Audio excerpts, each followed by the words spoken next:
ಇದು U turn ಅಂತ ಹೇಳ್ತೀವಿ, ಚಾರ್ಮಾಡಿ ಘಾಟ್ ಯೂ ಟರ್ನ್ ಅಂತ. ಮೂಡಿಗೆರೆ ಕರೆದು ಬರ್ತೈತೆ ಅಂತ ಲಾರಿ ಸೀದಾ ಬಂದಿದೆ, ಮಿಸ್ಟಲ್ಲಿ ಗೊತ್ತಾಗಿಲ್ಲ. ಲಾರಿ ಉರುಡು ಹೋಗಿರೋದು ಇಲ್ಲಿಂದ. ಕೆಳಗೆ ಹೊಂಡದಲ್ಲ 500 ಅಡಿ ಕೆಳಗಡೆ. ಎಷ್ಟು ಡೀಪ್ ಇದೆ ಸರ್? ಇದೊಂದು 2,500 ಅಡಿ ಡೀಪ್ ಇದೆ ಸರ್.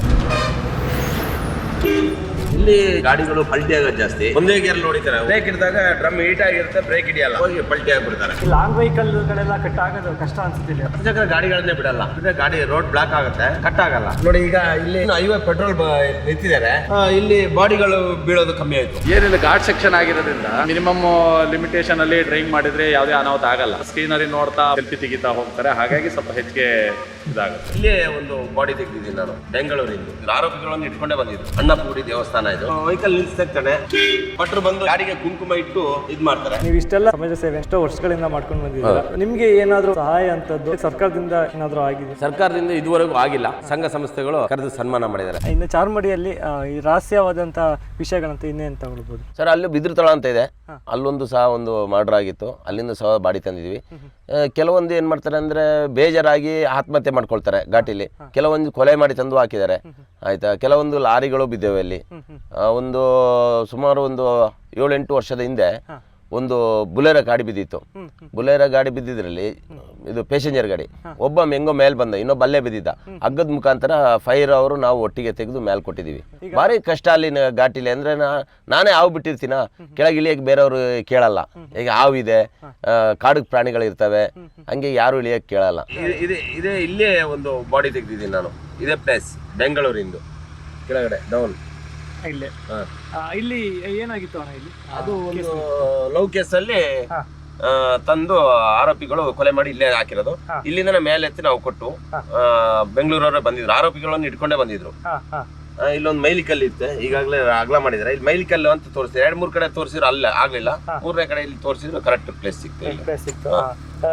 ಎಷ್ಟು ಡೀಪ್ ಅಲ್ಲಿ ಇತ್ತು ಸರ್? ಇದನ್ನು 500 ಅಡಿ ಡೀಪ್ ಅಲ್ಲಿ ಇತ್ತು ಸರ್. ಈ ಜಾಗ ಯಾವ್ದು ಬರುತ್ತೆ?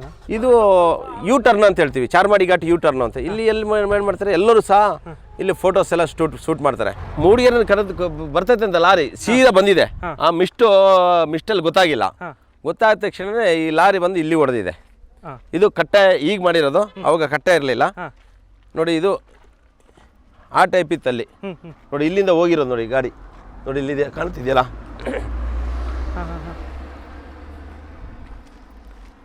ನೋಡಿ ಇದು ಲಾರಿ ಉರುಡು ಹೋಗಿರೋದು ಇಲ್ಲಿಂದ ಕೆಳಗೆ ಹೊಂಡದಲ್ಲ 500 ಅಡಿ ಕೆಳಗಡೆ ಇತ್ತು. ಅಲ್ಲಿ ಹೋಗಿ ನೋಡೋತ್ತಿಗೆ ಎಲ್ಲ ಡ್ರೈವರ್ಗೆ ಏನು ಆಗಿರಲಿಲ್ಲ, ಸ್ವಲ್ಪ ಪೆಟ್ಟಾಗಿತ್ತು ಎಲ್ಲ ಮೇಲೆ ಬಂದು. ಭಾರಿ ರಿಸ್ಕ್ ಇಲ್ಲಿ, ಯಾಕಂದರೆ ಜನಗಳು ಹೇಳಿದ ಮಾತುಗಳಲ್ಲ, ಮತ್ತು ಮಿಸ್ಟು ಜಾಸ್ತಿ. ಕೆಲವು ಜನ ಮಿಸ್ಟ್ ಇದೆ ಅಂತ ಗೊತ್ತಾಗಲ್ಲ. ಮತ್ತು ಕೆಲವೊಂದು ಈಗ ಏನಾಗಿದೆ ಅಂದರೆ ಈ LED ಬಲ್ಪ್ಗಳು ಹಾಕ್ತಾರೆ, ಮುಂದ್ಗಡೆ ಬರೋರಿಗೆ ಕಣ್ಣಿಗೆ ಕಾಣಲ್ಲ. ಮುಂಚೆ ಇತ್ತು ಅರಿಶಿನ ಮಾತ್ರ, ಆ ಅರಿಶಿನ ಮಿಸ್ಟೆಲ್ಲ ಕ್ಲಿಯರ್ ಮಾಡಿಕೊಡುತ್ತೆ. ವಾಹನ ಚಾಲಕರಿಗೆ ಮತ್ತು ಮಾಲೀಕರಿಗೆ ಹೇಳೋದು ಏನಂದರೆ, ದಯಮಾಡಿ ನೀವು ಚಾರ್ಮಾಡಿ ಘಾಟಿ ಬರ್ತಿದ್ದೆ LED ಬಲ್ಪ್ಗಳನ್ನು ಹಾಕಬೇಡಿ. ತಾವೆಲ್ಲರೂ ಚಾಲಕರಂದು ಎಲ್ಲರೂ ಒಂದೇ ಅಂತ ತಿಳ್ಕೊಬೇಕಂದ್ರೆ ನನ್ನೊಂದು ಮನವಿ. ಮತ್ತೆ ಈಗ ಲಾರಿ ಬಿತ್ತು ಅಂತ ಹೇಳಿದ್ರಲ್ಲ, ಮೇಲೆ ಎತ್ತಿದ್ರು ಅದು? ಆ ಲಾರಿನ ಇತ್ತಂದು ಸ್ಕ್ರೈನ್ ತಂದು ಮೇಲೆ ಎತ್ತಿದ್ದು 3 ದಿವಸ ಆಗಿದೆ ಸರ್. ಒಂದು ಲಾರಿ ಎತ್ತಬೇಕಂದ್ರೆ ಪೀಸ್ ಮಾಡಿ ಎತ್ತಿರೋದು. ಪ್ಲೇಸೇ ಒಂದು ರೀತಿ ಡೇಂಜರ್ ಪ್ಲೇಸ್, ಯಾಕಂದ್ರೆ ಇಲ್ಲಿ 3 ಘಟನೆ. ಹೌದು. ಏನಾಗಿತ್ತು ಇಲ್ಲಿ? ಬಾಣಮರದಿಂದ ಯಾವತ್ತು ನೋಡಿದ್ರು ಗಲಾಟೆ. ಅವರು ಮನೆಯಲ್ಲಿ ಗಲಾಟೆ ಮಾಡ್ತಿದ್ದಾಗ ಇವರು ಗಲಾಟೆ ತರ ಹೆಂಡತಿ ಮೇಲೆ ಗಂಡ ಕಂಪ್ಲೇಂಟ್ ಕೊಡೋಕೆ ಹೋಗಿದ್ದಾರೆ. ಕಂಪ್ಲೇಂಟ್ ಕೊಟ್ಟು ಅದೇನಾಯ್ತು, ಯಾವತ್ತು ಗಲಾಟೆ ಅಲ್ವಾ, ಕಂಪ್ಲೇಂಟ್ ಕೊಟ್ಟಿದ್ದಾರೆ. ಕಂಪ್ಲೇಂಟ್ ಎಲ್ಲ ಗಂಡ ಹೆಂಡತಿ ಅಂತ ರಾಜಿ ಮಾಡಿದ್ದಾರೆ. ಅದಾದ ನಂತರ ಒಂದು 6 ತಿಂಗಳ ನಂತರ ಇಲ್ಲಿ ತಂದು ಇವರು ಇಲ್ಲಿ ಕೆಳಗೆ ಹಾಕ್ಬಿಟ್ಟಿದ್ದಾರೆ, ಕಟ್ಟಿ ಕೆಳಗೆ ಹಾಕ್ಬಿಡೋತ್ತಿಗೆ ಈ ಸ್ಪೆಲ್ಲು ಇಲ್ಲಿ ಐಸ್ಕಂಡಿ ಮಾರೋರು ಈ ಸ್ಪೆಲ್ ನೋಡಿ ಪೊಲೀಸ್ಗೆ ಇನ್ಫಾರ್ಮ್ ಮಾಡಿದರು. ಇನ್ಫಾರ್ಮ್ ಮಾಡಿದಾಗ ಪೊಲೀಸ್ ನಾವು ಎಲ್ಲ ಹೋಗಿ ಕೆಳಗೆ ಇಳಿದು ಬಾಡಿ ಎಲ್ಲಿಂದ ಎತ್ತ ಬರ್ತಾ ಇಲ್ಲೇ ಬಾಡಿ ಹಗ್ಗ ಕಟ್ಟಾಯಿತು. ವಾಪಸ್ ಬಾಡಿ ಜೊತೆನೆ ಕೆಳಗೆ ಹೋದೆ ನಾನು. ಹಗ್ಗ ಕಟ್ಟಾಗಿದೆ ಅಂದ್ರೆ ನೀವು ಸಪೋರ್ಟಿಗೆ ತಗೊಂಡಿದ್ದು ಅದು ಬಾಡಿ ಜೊತೆನೆ ಬರೋದು ನಾನು, ಬಾಡಿನ ಅದು ಒಟ್ಟಿಗೆ ಬರೋದು ನಾನು. ಆಯ್ತಾ, ಇಲ್ಲೇ ಹಗ್ಗ ಕಟ್ಟಾಯ್ತು, ಕೆಳಗೆ ಹೋಯ್ತು. ಮತ್ತೆ ನಾನು ಅಲ್ಲಿಂದ ಮೇಲೆ ಎತ್ಕೊ ಬರುತ್ತೆ, ಯಾರು ಏನು ಅಂತ ಗೊತ್ತಾಗ್ಲಿಲ್ಲ. ಲಾಸ್ಟಿಗೆ ಗೊತ್ತಾಗಿದ್ದು ಈ ಸ್ಟೋರಿಯೆಲ್ಲ ಹೆಂಗೆ ಗೊತ್ತಾಗಿದೆ ಅಂದ್ರೆ, ಅವ್ರು ಜೋಬಲ್ಲಿ ಒಂದು ಕಂಪ್ಲೇಂಟ್ ಕೊಟ್ಟಿದ್ದು ಎಂಡಸ್ಮೆಂಟ್ ಇತ್ತು ಬಾಣಾವರ, ಅರಸೀಕೆರೆ ಬಾಣಾವರ ಸ್ಟೇಷನ್ಗೆ. ಅದ್ರ ಮುಖಾಂತರ ಹಿಂಗೆ ಅಂತ ಗೊತ್ತಾಗಿ ಮತ್ತೆ ಆರೋಪಿಗಳನ್ನೆಲ್ಲ ಕರ್ಕೊಬಂದು ಅವ್ರನ್ನ ಜೈಲಿಗೆ ಕೊಟ್ಟರು. ಇದಾದ ನಂತರ ಇಲ್ಲೇ ಒಂದು 12 ವರ್ಷ ಆಯಿತು. ಇಲ್ಲೇ ಕಟ್ಟೆ ಹಿಂಗೆ ಮಾಡ್ತಾ ಸೆಲ್ಫಿ ತೆಗಿಯೋತಿ ಕೆಳಗೆ ಬಿದ್ದಿದ್ದ. ಹಾಂ ಆ ಕಾಲು ಫ್ರ್ಯಾಕ್ಚರ್ ಆಗಿತ್ತು. ಹಗ್ಗದ ಮುಖಾಂತರ ನಾನೇ ಎತ್ಕೊಂಡು ಮೇಲೆ ಬಂದು ಮಂಗಳೂರು ಆಸ್ಪತ್ರೆ ತಗೊಂಡು ಅಡ್ಮಿಟ್ ಮಾಡಿದ್ದೀನಿ. ಒಟ್ಟಿನಲ್ಲಿ ಇದು ಎಷ್ಟು ಡೀಪ್ ಇದೆ ಅಣ್ಣ ಇದು ಒಟ್ಟು? ಸರ್ ಇದೊಂದು 2-2.5 ಸಾವಿರ ಅಡಿ ಡೀಪ್ ಇದೆ ಸರ್ ಕೆಳಗಡೆ. ಕೆಳಗಡೆ ಅಲ್ಲಿ ನದಿ ಕೂಡ ನದಿ ಕಾಣ್ತದೆ. ನಾನು ಹೇಳಿದ್ನಲ್ಲ ಸರ್, ಈ ನೀರು ಎಲ್ಲಿಗೆ ಹೋಗುತ್ತೆ ಅಂತ ಹೇಳಿ ಕೇಳಿದ್ರಲ್ಲ, ಇದ್ರ ಆಲೆಕನ ಹೊರಟಿದ್ದು ನೋಡಿ ಸರ್, ಅಲ್ಲಿ ಕಾಣ್ತಿದೆಯಲ್ಲ, ಲಾಂಗ್ ಅಲ್ಲಿ ಕಾಣ್ತಿದೆ ನೋಡ್ತಿರೋದು, ಅಲ್ಲೊಂದೇನೋ ಮನೆ ಟೈಪ್ ಇದೆ. ಅಲ್ಲಿ ಕರೆಂಟ್ ಉತ್ಪಾದನೆ ಮಾಡೋದು, ಹಾಂ ಕರೆಂಟ್ ಉತ್ಪಾದನೆ ಅಲ್ಲೇ ಆಗೋದು ಸರ್. ಅದು ಇಲ್ಲಿ ಆಕ್ಸಿಡೆಂಟ್ ಅಂತ ಆದರೆ ಎಷ್ಟು ಆಗ್ಬೋದು ಅಣ್ಣ? ಯಾವ್ಯಾವ ಥರ ಆಕ್ಸಿಡೆಂಟ್ಗಳಾಗ್ತದೆ ಇಲ್ಲಿ? ಜಾಸ್ತಿ ಗಾಡಿಗಳು ಪಲ್ಟಿ ಆಗೋದು ಜಾಸ್ತಿ. ಏನಂದ್ರೆ ನಮ್ಮ ಈ ಕಡೆ ಬಯಲುಸೀಮೆ ಆಗಲಿ, ಬೆಂಗಳೂರಾಗಲಿ, ಈ ತಮಿಳ್ನಾಡು ಆಗಲಿ, ಅವ್ರಿಗೆ ಗೊತ್ತಿರಲ್ಲ ಕೊರಸ್ಗಳು ಇರ್ತವೆ ಅಂತೇಳಿ ಒಂದೇ ಗೇರಲ್ಲಿ ಹೊಡಿತಾರೆ. ಒಂದೇ ಗೇರಲ್ಲಿ ಹೊಡಿತಿದ್ದಾಗ ಅದೇನಾಗುತ್ತೆ, ಬ್ರೇಕ್ ಹಿಡಿದಾಗ ಡ್ರಮ್ ಹೀಟ್ ಆಗಿರುತ್ತೆ, ಬ್ರೇಕ್ ಹಿಡಿಯಲ್ಲ, ಹೋಗಿ ಪಲ್ಟಿ ಆಗಿಬಿಡ್ತಾರೆ. ಮತ್ತೆ ಕೆಲವೊಂದು ಮುಖಾಮುಖಿ ಡಿಕ್ಕಿ ಆಗಿದ್ದು ಇದಾವೆ. ಹೌದೌದು, ಬಸ್ಗಳು, ಕಾರು, ಲಾರಿಗಳು ಎಲ್ಲ ಮುಖಾಮುಖಿ ಡಿಕ್ಕಿ ಆಗ್ತಾನೆ ಇರ್ತದೆ. ಇಲ್ಲಿ ಡಿಕ್ಕಿ ಹಾಕಿದ ತಕ್ಷಣನೇ ಕೆಲವು ಜನ ಅಲ್ಲಿ ಅನ್ನಪುರಿ ದೇವಸ್ಥಾನ ಹತ್ರ ಹೋಗಿ ನನಗೆ ಕರೆ ಮಾಡೋದು, ಅಣ್ಣ ಹಿಂಗಾಗಿದೆ, ಎಮರ್ಜೆನ್ಸಿ ಬನ್ನಿ ಅಂತ. ಇಲ್ಲಿ ಕರೆ ಮಾಡ್ಲಿಕ್ಕೂ ನೆಟ್ವರ್ಕ್ ಸಮಸ್ಯೆ ಕೂಡ. ಈಗ ಸರ್ಕಾರ ಈ ಚಾರ್ಮಾಡಿ ಘಾಟಿ ಏನು ಅಗಲೀಕರಣಕ್ಕೆ ಮುಂದೆ ಬಂದಿದೆ, ಅದೇ ರೀತಿ ಇಲ್ಲೊಂದು ಯಾವ್ದಾದ್ರು ಒಂದು ನೆಟ್ವರ್ಕಿನ ಟವರ್ ಕೂರಿಸ್ಬೇಕಂತ ಸರ್ಕಾರಕ್ಕೆ ನಾವು ಕೇಳ್ಕೊಳ್ತೀವಿ. ಇಲ್ಲಿ ಬೆಟ್ಟಗಳು ಇದೆಯಲ್ಲ ಅಣ್ಣ, ಈಗ ಇಷ್ಟೊಂದು ಬೆಟ್ಟಗಳಿದೆ, ಸೊ ಇದಕ್ಕೇನಾದ್ರು ಒಂದೊಂದು ಬೆಟ್ಟಕ್ಕೆ ಏನಾದ್ರು ಹೆಸರುಗಳಿದೆಯಾ? ಸರ್ ಅದು ದೇವ್ರ ಮನೆ ಬೆಟ್ಟ ಅಂತ ಹೇಳ್ತೀವಿ. ಅಲ್ಲಿ ಇದೆಲ್ಲ ಕಾಣ್ತಿದೆಯಲ್ಲ, ಹೌದು, ಲೈಟ್ ಕಂಬ. ಇದು ಬೆಳ್ತಂಗಡಿ, ಇದು ಚಾರ್ಮಾಡಿ ಗುಡ್ಡ ಅಂತ ಹೇಳ್ತೀವಿ. ಇದು ಈ ಕಡೆದು ಆಲೆಕನು ಮತ್ತೆ ಬಿದಿರುತಳ ಗುಡ್ಡ ಅಂತ ಹೇಳ್ತೀವಿ ಇದಕ್ಕೆಲ್ಲ. ಸರ್ ಅಷ್ಟು ಹೈಟ್ ಇದ್ರು ಆ ಗುಡ್ಡದಿಂದ ನೀರು ಕೆಳಗೆ ಬರ್ತಾ ಇದೆ. ನೀವು ಅಲ್ಲಿಂದ ಬರುತ್ತೆ ನೋಡಿ ಸರ್, ಅಲ್ಲಿ ನೀರು ಬರ್ತದೆ, ಅಲ್ಲಿ ನೀರು ಬರ್ತದೆ. ಎಷ್ಟು ಹೈಟ್ ಇದ್ದಂಗ್ಲೂ ಅದರಿಂದ ಮೇಲಿಂದ ನೀರು ಬರ್ತದೆ ಎನಿ ಟೈಮ್ 24 hours. ಮತ್ತೆ ಇನ್ನು ಬೇಸಿಗೆ ಬರ್ತಾ ಇದೆ, ಇಲ್ಲಿ ಬರೋಂಥ ಪ್ರಯಾಣಿಕರಾಗಿರ್ಬೋದು, ವಾಹನ ಮಾಲೀಕರು, ಚಾಲಕರಿರ್ಬೋದು, ದಯಮಾಡಿ ನೀವು ಇಲ್ಲಿ ಸುಮಾರು ಪ್ರಾಣಿಗಳಿದ್ದಾವೆ, ಹಾವುಗಳಿದ್ದಾವೆ. ಹಂಗಾಗಿ ತಾವು ರಸ್ತೆ ಬದಿಯಲ್ಲಿ ಬೆಂಕಿ ಕೊಡೋದಾಗಲಿ ಅಥವಾ ಸಿಗರೇಟ್ ತೆಗೆದು ಧೂಮಪಾನ ಮಾಡಿ ಹಣಿಯೋದಾಗಲಿ ನೋಡಿ, ಹಿಂಗೆಲ್ಲ ಬೆಂಕಿ ಕೊಟ್ಟು ಹೋಗ್ತಾರೆ. ದಯಮಾಡಿ ಯಾರು ಸಹ ಬೆಂಕಿ ಕೊಡಬಾರ್ದು, ಅದನ್ನು ಒಂದು ಮುಗ್ಧ ಪ್ರಾಣಿಗಳು. ಅದೇ ರೀತಿ ಈಗಾಗಲೇ ಚಾರ್ಮಾಡಿ ಘಾಟಿಯಲ್ಲಿ ಮಂಗಗಳಿದ್ದಾವೆ. ಮಂಗಗಳಿಗೋಸ್ಕರ ದೇವರು ಸೃಷ್ಟಿ ಮಾಡಿದೆ, ನಮಗೋಸ್ಕರ ಏನು ಆಹಾರ ಸೃಷ್ಟಿ ಮಾಡಿದ್ದಾನೆ, ಮಂಗ ಪ್ರಾಣಿಗಳಿಗೋಸ್ಕರ ಕಾಡಲ್ಲಿ ಸೃಷ್ಟಿ ಮಾಡಿದ್ದಾರೆ.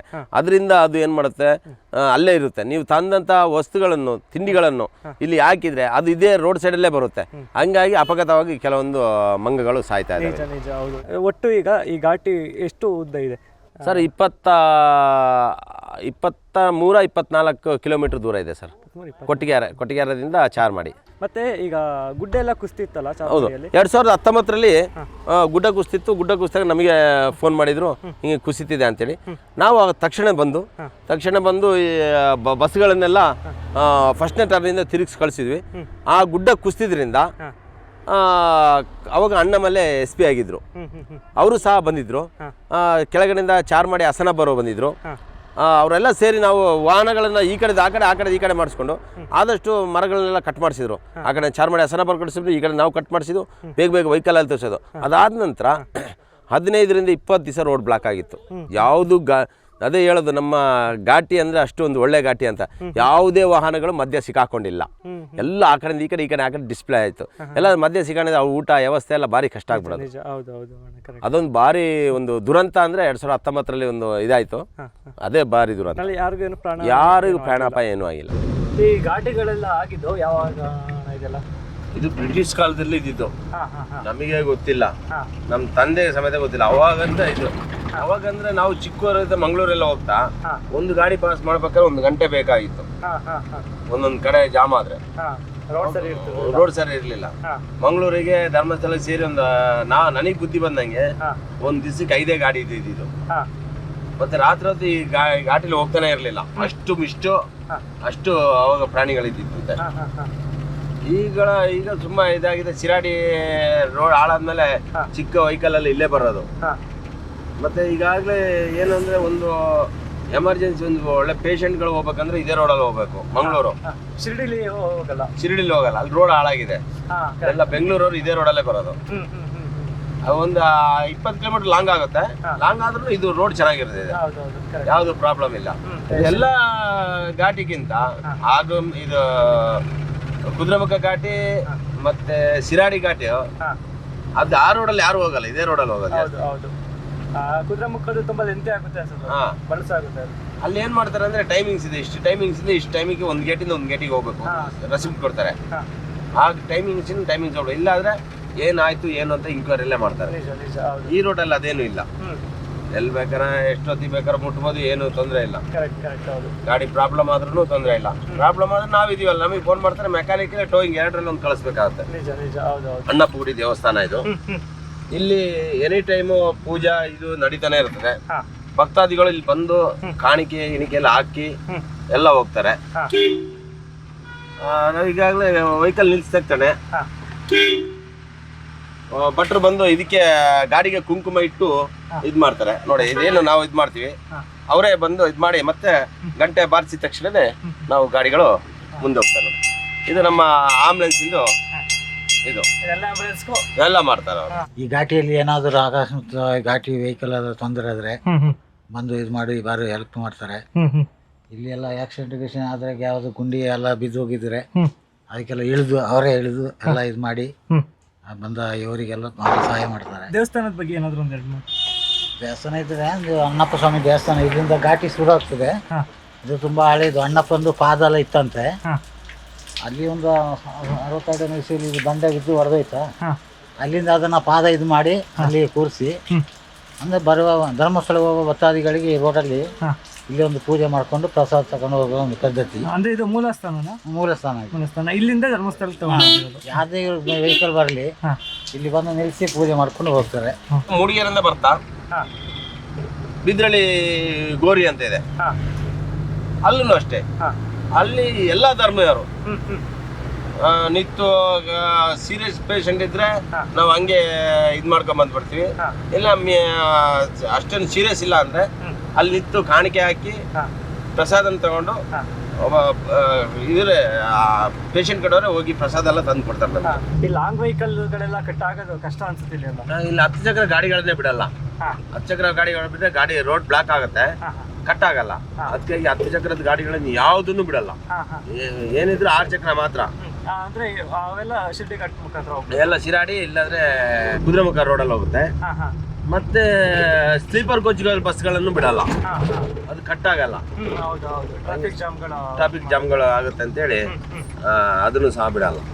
ಇನ್ನೊಂದು ಚಾರ್ಮಡಿ ಘಾಟಿಲಿ ಆನೆಗಳ ಕಟ್ಟ ಮತ್ತೆ ಒಂದು ಆನೆ ಅದ್ರ ಹೆಸರು ಮೂಡಿಗೆರೆ ಬೈರ. ಹೌದೌದು. ಅದ್ರ ಬಗ್ಗೆ ಏನ್ ಹೇಳ್ತಾರೆ? 3ನೇ ಟರ್ನ್ ಹತ್ರ ಕೆಳಗಡೆ ಯಾವತ್ತು ಬಂದು ಅಲ್ಲೇ ನಿಲ್ಲೋದು. ಯಾರಿಗೂ ಇದುವರೆಗೆ ತೊಂದರೆ ಮಾಡಿಲ್ಲ ಸರ್. ಅದು ತೊಂದರೆ ಮಾಡಿದಿಲ್ಲ, ಮಾಡೋದು ಇಲ್ಲ. ಒಂಟಿ ಸಲಗ ಅಂತ ಹೇಳ್ತೀವಿ, ಬೈರ ಅಂತ ಹೇಳ್ತೀವಿ ಅದಕ್ಕೆ. ಇಲ್ಲಿ ಮತ್ತೆ ಅಲ್ಲಿ ಆನೆ ಇದೆ ಅಂತ ಹೇಳ್ತಿದ್ರೆ ಫಾರೆಸ್ಟ್ನವ್ರು ಬಂದಿರ್ತಾರೆ. ಆ ಫಾರೆಸ್ಟ್ನವರು ಯಾಕಂದ್ರೆ ಆನೆಗೆ ಏನು ತೊಂದರೆ ಮಾಡಬಾರ್ದು ಅಂತ ಹೇಳೋದಕ್ಕೆ ಬರೋದು. ಈ ಕೆಲವು ಜನ ಇರ್ತಾರೆ ಆನೆಗೆ ಕಲ್ಲಣಿಯನ, ಅದು ಹೊಡೆದ ತಕ್ಷಣ ಅದು ನಮ್ಮ ಮೈ ಮೇಲೆ ಬರುತ್ತೆ. ಅದ್ರ ಪಾಡಿಗೆ ಅದಿದ್ರೆ ಏನು ಮಾಡಲ್ಲ. ನಾವು ಅದು ಕೆಣಕಿದ್ರೆ ಮಾತ್ರ ಇದಾಗದು. ಮತ್ತೆ ಅಣ್ಣ ಇನ್ನೊಂದು ಇಲ್ಲಿ ಬರೋ ಪ್ರಯಾಣಿಕರಿಗೆ ಏನು ಹೇಳ್ತೀರಾ? ಸರ್, ಬರೋ ಪ್ರಯಾಣಿಕರು ಬೇಕಾದ್ರೆ ಕೆಳಗೆ ನಿಂತು ಫೋಟೋ ತೆಗಿಲಿಬೇಕಾರೆ ಈ ಕಟ್ಟೆ ಮೇಲೆ ನಿಂತ್ಕೊಂಡು ಫೋಟೋ ತೆಗಿಯೋದೆಲ್ಲ ಭಾರಿ ಇದು. ನಿಜ ಹೌದು. ಈಗ ಅಲ್ಲಿ ಏನಾದ್ರು ಆಯ್ತು ಅಂದ್ರೆ ಈಗ ಅವರು ಆಪತ್ತು ಹೊಡ್ಕೊಳ್ಳೋದಲ್ದೇನೆ. ಹೌದೌದು. ಅದು ರೆಸ್ಕ್ಯೂ ಮಾಡ್ಲಿಕ್ಕೆ ಹೋದವ್ರಿಗೂ ಆಪತ್ತಿದೆ. ಮತ್ತೇನು ಗೊತ್ತಾ, ಅವರು ಫ್ಯಾಮಿಲಿ ಅವರಿಗೋಸ್ಕರ ಕಾಯ್ತಾ ಇರುತ್ತೆ ಮನೆಯಲ್ಲಿ. ಇವರು ಇಲ್ಲಿ ಮಾಡ್ಕೊಂಡ್ ಬರೋದಕ್ಕಿಂತ ಫ್ಯಾಮಿಲಿ ಅವ್ರಿಗೆ ಈಗ ಎಷ್ಟೇ ಪರವಾಗಿಲ್ಲ. ಯಾಕಂದ್ರೆ ಗಸ್ತು ಏನು ನಮ್ಮ ಚಿಕ್ಕಮಗಳೂರು ಜಿಲ್ಲಾಧಿಕಾರಿ ಆಗಿರ್ಲಿ, SP ಸಾಹೇಬ್ರಾಗಿರ್ಲಿ, Bankal police sub inspector ಆಗಲಿ, ಇಲ್ಲಿ ಗಸ್ತು ತಿರುಗಕ್ಕೆ ಒಂದು ಇದು ಮಾಡಿದ್ದಾರೆ, ಅಯ್ಯೋ ಪೆಟ್ರೋಲ್ ಮಾಡಿದ್ದಾರೆ. ಮತ್ತೆ 112 ಬರ್ತಾ ಇರುತ್ತೆ. ಅದರಿಂದ ಈಗ ಎಷ್ಟೇ ಕಮ್ಮಿ ಆಗಿದೆ ಮುಂಚಿನಕ್ಕಿಂತ. ಮತ್ತೆ ಆ ಫಾಲ್ಸ್ ಹತ್ರ ಕೂಡ ಹೌದು ಕಾಲ್ಜರಿ ಬೀಳ್ತಾ ಇರ್ತಾರೆ. ಕಾಲ್ಜರಿ ಹೌದು, ಪೆಟ್ರೋಲಿಂಗ್ ಇರುತ್ತೆ ಸರ್. ಇಲ್ಲಿ ಬಂದು ಸ್ನಾನ ಮಾಡೋಕ್ಕೆ ಅಂತ ಬರ್ತಾರೆ. ಸ್ನಾನ ಮಾಡಕ್ ಬರೋತ್ತಿಗೆ ಇಲ್ಲಿಂದ ಕಾಲ್ಜಾರಿ ಬಿದ್ದಿರೋದು ಒಂದು 5 ಬಾಡಿಗಳನ್ನ ತೆಗೆದಿದ್ದೀನಿ. ಸ್ನಾನ ಮಾಡಕ್ ಬಂದದ್ದು ಇದು ಈಗ ಈ ಲೆವೆಲ್ ಇದೆ. ಮಳೆಗಾಲದಲ್ಲಿ ಆಲಗನ್ ಜಲಪಾತ ಅಂದ್ರೆ ಫೇಮಸ್. ಅಲ್ಲಿ ಕೆಳಗಿದ್ದ ನೀರು ಮೇಲೆ ಆರ್ತಾ ಇರುತ್ತೆ. ಇಲ್ಲಿ ಎಸ್ಟೇಟ್ ಎಲ್ಲ ಇದೆ. ಇಲ್ಲಿ ಸುಮಾರು ಒಂದು 30-35 ಮನೆಗಳಿದಾವೆ ಇಲ್ಲಿ. ಅಲ್ಲಿ ಬರೀ ಕಾಡು. ಅಲ್ಲಿನೂ ಟವರ್ಗಳಿಲ್ಲ. ಆಯ್ತಾ, ಅಲ್ಲಿ ಹೋಗಿ ಜವಳೆ ಸೇರ್ಬೋದು. ಆ ರೋಡ್ ಎಲ್ಲ ಬರುತ್ತೆ. ಜವಳಿ ಜವಳಿ ರೋಡ್ ಸೇರುತ್ತೆ. ಮೂಡಿಗೆ ಇದು ಹೇಮಾವತಿ ನದಿ ನದಿ ಅಲ್ಲಿ ಸರ್. ಇದು ವೆರಿ ಡೇಂಜರ್ ನೋಡಿ. ಈಗ ಇಲ್ಲಿ ಏನು ಹೈವೇ ಪೆಟ್ರೋಲ್ ನಿಂತಿದ್ದಾರೆ, ಇದು ನಿಂತ ಮೇಲೆ ಇಲ್ಲಿ ವೆಹಿಕಲ್ ಏನ್ ತಪಾಸಣೆ ಮಾಡ್ತಾರೆ, ತಪಾಸಣೆ ಮಾಡೋದ್ರಿಂದ ಇಲ್ಲಿ ಬಾಡಿಗಳು ಬೀಳೋದು ಕಮ್ಮಿ ಆಯ್ತು. ಇಲ್ಲಿ ಬಾಡಿಗಳು ಬೀಳ್ತಿತ್ತು, ಒಂದು ಸುಮಾರು ಬಾಡಿಗಳನ್ನು ತೆಗೆದಿದ್ವಿ. ಈಗ ಏನ್ ಮಾಡ್ತಾರೆ ಅಂದ್ರೆ ಇಲ್ಲಿ ಇವರು ನಿಂತ ಮೇಲೆ ಇಲ್ಲಿ ಯಾರು ಸೆಲ್ಫಿ ಫೋಟೋ ಗಿಟ್ಟು ಏನು ತೆಗಿಯಲ್ಲ, ಭಯ ಇರುತ್ತೆ. ಇದಾದ ನಂತರ ಇವ್ರು ಏನ್ ಮಾಡ್ತಾರೆ, ಒಂದೊಂದು ಗಂಟೆಗೆ ಒಂದ್ಸತಿ ನಮ್ ಗಡಿಯಿಂದ ಇಲ್ಲಿ ತನಕ ಗಾಡಿ ತರ್ತಾರೆ. ಅವಾಗ ಏನೋ ಸೆಲ್ಫಿ ಗಿಲ್ಫಿ ತೆಗಿತಿದ್ರೆ ಇವ್ರು ಜೋರ್ ಮಾಡ್ತಾರೆ. ಕೆಲವೊಂದು ಗಾಡಿಗಳಿಗೆ ಅವರು ಏನಾದ್ರು ಸೆಲ್ಫಿ ಗಿಲ್ಪಿ ನಿಂತು ತೆಗ್ದಾಗ ಅವರಿಗೆ ಒಂದು ಪಿಟಿ ಕೇಸ್ಗಳನ್ನ ಹಾಕ್ತಾರೆ. ಆ ಕೇಸಿಂದನೇ ಈಗ ಸ್ವಲ್ಪ ಕಮ್ಮಿ ಆಗಿರೋದು. ಇಲ್ಲಿದ್ರೆ ಇಲ್ಲಿ ಭಯಂಕರ ಬಾಡಿಗಳು ಬಿಡೋದು ಅಥವಾ ರೋಡ್ ಬ್ಲಾಕ್ ಮಾಡಬಾರದು, ರೋಡಲ್ಲಿ ಕುಣಿಯೋದು ಅದೆಲ್ಲ ಇತ್ತು. ಈಗ ಈ ಹೈವೇ ಪೆಟ್ರೋಲ್ ಏನ್ ಬಂದಿದೆ ಅದರಿಂದ ನಮಗೂ ಒಂಚೂರು ನೆಮ್ಮದಿ. ಯಾಕಂದ್ರೆ ಇಲ್ಲಿ ಬಾಡಿ ಎತ್ತಂಗಿಲ್ಲ, ಇಲ್ಲ ಅಲ್ಲಿ ಹೊಡೆದಾಯ್ತಾಯ್ತು ಆಂಬುಲೆನ್ಸ್ ಹೋಗ್ಬೇಕು, ಬಾರಿ ಇತ್ತು ಮುಂಚೆ ಎಲ್ಲ. ಈಗ ಅದೇ ಜಿಲ್ಲಾಧಿಕಾರಿ ಮತ್ತೆ ನಮ್ಮ SP ಸಾಹೇಬ್ರು, ಈಗ ಬಣ್ಕಲ್ ಪೊಲೀಸ್ನವರು, ಸಬ್ ಇನ್ಸ್ಪೆಕ್ಟರ್ ಆಗ್ಲಿ ಈ ರೋಡಿಗೆ ಬರ್ತಾರೆ. ಈಗ ಮಧ್ಯಾಹ್ನ ಒಂದ್ಸತಿ ಬಂದು ಒಂದು ರೌಂಡ್ ನೋಡ್ಕೊಂಡು ಹೋಗ್ತಾರೆ. ನಾವು ಡೈಲಿ ಅದೇ ರೌಂಡ್ಸ್ ಅಲ್ಲಿ ಇರ್ತೀವಿ, ಪ್ರತಿ ವೀಕ್ಲಿ ಒಂದ್ಸರಿ ಚೇಂಜ್ ಆಗುತ್ತೆ ನಮ್ಮಲ್ವೇ. ಹಂಗಾಗಿ ನಾವು ಇಲ್ಲಿ ಸಾಮಾನ್ಯ ಅದು ಇದು ಇದು ಮಾಡ್ತಕ್ಕಂಥದ್ದು ಸೆಲ್ಫಿ ತೆಗಿಯೋಂಥದ್ನ ಮತ್ತೆ ರೋಡ್ ಅಬ್ಸ್ಟ್ರಾಕ್ಟ್ ಮಾಡೋದನ್ನ ಅವ್ರಿಗೆಲ್ಲ ಆದಷ್ಟು ನಾವು ಇದು ಮಾಡ್ತೀವಿ. ಆದಷ್ಟು IMEಗಳನ್ನು ದಾಖಲೆ ಮಾಡ್ತಾ ಇರ್ತೀವಿ. ಹಾಗಾಗಿ ನಮ್ಮ ಬಾರ್ಡ್ರ್ವರೆಗೂ ಹೋಗಿ ನಾವು ಇದನ್ನ ರೌಂಡ್ಸ್ ಮಾಡ್ತಾ ಇರ್ತೀವಿ, ಮೂಡಿಗೆರೆ ಟು ಇಲ್ಲಿವರೆಗೂ. ಹಾಗಾಗಿ ಯಾವುದೇ ಅಹಿತಕರ ಘಟನೆಗೆ ನಾವು ಅವಕಾಶ ಕೊಡಲ್ಲ. ಹಿಂದೆಲ್ಲ ಅನಾಹುತಗಳಾಗ್ತಾ ಇತ್ತು, ಈಗೆಲ್ಲ ಕಂಟ್ರೋಲ್ ಆಗಿದೆ. ಈಗ ಮ್ಯಾಕ್ಸಿಮಮ್ ಕಂಟ್ರೋಲ್ ಆಗಿದೆ. ಈಗೇನು ತೊಂದರೆ ಇಲ್ಲ, ರಸ್ತೆನೂ ಅಷ್ಟೇ ಫ್ರೀ ಆಗಿ ಇದಾಗ್ತಿದೆ, ಪ್ರಯಾಣಿಕರಿಗೂ ಯಾವ ತೊಂದರೆ ಆಗ್ತಾ ಇಲ್ಲ. ಈಗ ಆಂಬುಲೆನ್ಸ್ ಗಳು ಪಾಸ್ ಆಗುತ್ತಲ್ಲ, ಸೊ ಆಗ ಈ ಘಾಟಿ ಎಲ್ಲ ಕ್ಲಿಯರ್ ಮಾಡ್ಕೊಡ್ಲಿಕ್ಕೆ ಆಗಲ್ಲ. ಯಾವಾಗಲೂ ಇದು ಬರುತ್ತೆ ನಮ್ಮ ಹೈವೇ ಪೆಟ್ರೋಲ್. ನಾವು ಏನು DC ಇಂದ ಪರ್ಮಿಷನ್ ತಗೊಂಡ್ರೆ ನಮ್ಮ ಪೊಲೀಸ್ ಜೀಪ್ಗಳು ಬರುತ್ತೆ ಸರ್, ನಮಗೆ ಘಾಟಿ ಕ್ಲಿಯರ್ ಮಾಡ್ಕೊಡ್ತಾರೆ. ಪೊಲೀಸ್ನವರು ಇಲ್ಲಿ ಇವ್ರು ಏನಾದ್ರು ಆಕ್ಸಿಡೆಂಟ್ ಆದ ತಕ್ಷಣ ಇವ್ರು ಟವರ್ ಸಿಗ್ಲಿಲ್ಲ ಅಂದ್ರು ಯಾವ್ದಾದ್ರು ಒಂದು ಗಾಡಿಗೆ ಹೇಳ್ ಕಳಿಸಿ ಅಲ್ಲಿಂದ ನನಗೆ ಫೋನ್ ಮಾಡಿಸ್ತಾರೆ. ನಾವು ಬಂದು ಇಲ್ಲಿಂದ ಇದು ಮಾಡ್ಕೊಂಡು ಹೋಗ್ತೀವಿ. ಪ್ರಯಾಣಿಕರಿಗೆ ಏನ್ ಹೇಳ್ತೀರಾ ಸರ್ ಈಗ ಈ ಘಾಟಿಯಲ್ಲಿ ಸಂಚರಿಸೋದು? ಏನಿಲ್ಲ, ಘಾಟ್ ಸೆಕ್ಷನ್ ಆಗಿರೋದ್ರಿಂದ ಇಲ್ಲಿ ಮಿನಿಮಮ್ ಲಿಮಿಟೇಷನ್ ಅಲ್ಲಿ ಡ್ರೈವಿಂಗ್ ಮಾಡಿದ್ರೆ ಯಾವುದೇ ಅನಾಹುತ ಆಗಲ್ಲ. ಒಂದು, ಎರಡನೇದಾಗಿ ಸೀಟ್ ಬೆಲ್ಟ್ ಮತ್ತೆ ಯೂಸ್ ಮಾಡಿದ್ರೆ ಏನಾಗಲ್ಲ. ಮತ್ತೆ ಮೊಬೈಲ್ ಯೂಸ್ ಮಾಡ್ದಲೆ ಅವ್ರ ಪಾಡಿಗೆ ಡ್ರೈವಿಂಗ್ ಮಾಡ್ಕೆ ಹೋದ್ರೆ ಯಾವ್ದು ಅನಾಹುತನೂ ಆಗೋದಿಲ್ಲ. ಇಲ್ಲಿ ಏನ್ ಮಾಡ್ತಾರೆ ಅಂದ್ರೆ ಸ್ಕ್ರೀನರಿ ನೋಡ್ತಾ ಮೊಬೈಲ್ ಹಿಡ್ಕೊಂಡು ಮತ್ತೊಂದು ಮಾಡ್ತಾ ಸೆಲ್ಫಿ ತೆಗಿತಾ ಹೋಗ್ತಾರೆ. ಹಾಗಾಗಿ ಸ್ವಲ್ಪ ಹೆಚ್ಚಿಗೆ ಇದಾಗುತ್ತೆ. ಮತ್ತೇನು ತೊಂದರೆ ಇಲ್ಲ, ಇದಾಗಿ ಕ್ಲಿಯರ್ ಇದೆ. ರೋಡ್ಸ್ ನಾವು ಭಾರಿ ಕ್ಲಿಯರ್ ಮಾಡಿ ಕೊಡ್ತೀವಿ. ಇಲ್ಲಿ ಅದು ವಿತಿನ್ ಎಂತ ಒಂದು ಮರ ಬಿದ್ರು ಕೂಡ ಒಂದು 1/4 ಗಂಟೆ ಅರ್ಧ ಗಂಟೆ ಒಳಗೆ ರೆಡಿ ಮಾಡಿ ಕೊಟ್ಬಿಡ್ತೀವಿ ನಾವು. ಮರ ಬೀಳುವಂಥದ್ದು ಕಾಮನ್ ಅನ್ಸುತ್ತೆ. ಇಲ್ಲಿ ಮರ ಬಿದ್ದಿರುತ್ತದ. ಈಗ ನೋಡಿ, ನಾನು ಈಗ ಮರ ಬಿದ್ದಿದ್ದು ನನಗೆ ಗೊತ್ತಿಲ್ಲ. ಈಗ ಮೇಲೆ ಹೋದ ತಕ್ಷಣ ನೀವು ಫೋನ್ ಬರ್ಬೋದು, ಆರಿಪಣ್ಣ ಹಿಂಗೆ ಮರ ಬಿದ್ದಿದೆ ಅಂತ. ಅವಾಗ ನಾವು ಫಾರೆಸ್ಟ್ನವ್ರಿಗೆ ತಿಳಿಸ್ತೀವಿ. ಫಾರೆಸ್ಟ್ನವ್ರು ಬಂದು ಇಲ್ಲಿ ರೋಡ್ ಕ್ಲಿಯರ್ ಮಾಡಿಕೊಡ್ತಾರೆ. ಸರ್ ಅಲ್ಲಿ ನಿಮ್ಮ ಇಲ್ಲಿ ಸಂಬಂಧಪಟ್ಟ ಇದನ್ನ ಒಂಚೂರು ಚಾರ್ಮಾಡಿ ಘಾಟ್ಲಿ ಒಂದು ಮರ ಬಿದ್ದಿದೆ. ಚೂರು ಇಲ್ಲಿ ಆಲಕ್ಕನಿಂದ ಚೂರು ಮುಂದೆ ರೋಡಿಗೆ ಬಿದ್ದಿದೆ. ಒಂಚೂರು ನಿಮ್ಮ ಡಿಪಾರ್ಟ್ಮೆಂಟ್ ಅವ್ರನ್ನ ಒಂಚೂರು ಒಂದಿಷ್ಟು ತಪ್ಪ ಇದೆ. ಜಾಮ್ ಆಗಿಲ್ಲ, ಒಂದು ಸೈಡ್ ಮಾತ್ರ ಪಾಸ್ ಆಗ್ತಾ ಇದೆ. ಈಗಲೇ ಒಂದು ಫೋನ್ ಮಾಡಿ ಹೇಳ್ಬಿಡಿ ಆಯ್ತಾ. ಅದಾದ ನಂತರ ಅಣ್ಣ ಇನ್ನೊಂದು ವಿಷಯ ಕೇಳಲೇಬೇಕು. ಸೊ ನೀವು ಇಷ್ಟೆಲ್ಲ ಸಮಾಜ ಸೇವೆನ ಮಾಡ್ತೀರಾ, ಎಷ್ಟೋ ವರ್ಷಗಳಿಂದ ಮಾಡ್ಕೊಂಡು ಬಂದಿದ್ದೀರಾ. ಸೊ ನಿಮಗೆ ಏನಾದರೂ ಈಗ ಸಹಾಯ ಅಂಥದ್ದು ಈಗ ಮೊದಲನೇದಾಗಿ ಸರ್ಕಾರದಿಂದ ಏನಾದರೂ ಆಗಿದೆಯಾ? ಸರ್ಕಾರದಿಂದ ಇದುವರೆಗೂ ಆಗಿಲ್ಲ. ಮತ್ತು ನನಗೆ ಈ ಕಡೆ ಗೋವಾ, ಮಂಗಳೂರು, ಗದಗ, ಬಿಜಾಪುರ, ಧಾರವಾಡ, ಬೆಂಗಳೂರು, ತುಮಕೂರು ಅಲ್ಲೆಲ್ಲ ಸಂಘ ಸಂಸ್ಥೆಗಳು ಕರೆಸಿ ನನಗೆ ಸನ್ಮಾನ ಮತ್ತು ಪ್ರಶಸ್ತಿ ಪತ್ರ ನೀಡ್ತಾರೆ. ಸುಮಾರು ಒಂದು 100ಕ್ಕೂ ಹೆಚ್ಚು ಸಂಘ ಸಂಸ್ಥೆಗಳು ನನಗೆ ಕರೆದು ಸನ್ಮಾನ ಮಾಡಿದ್ದಾರೆ.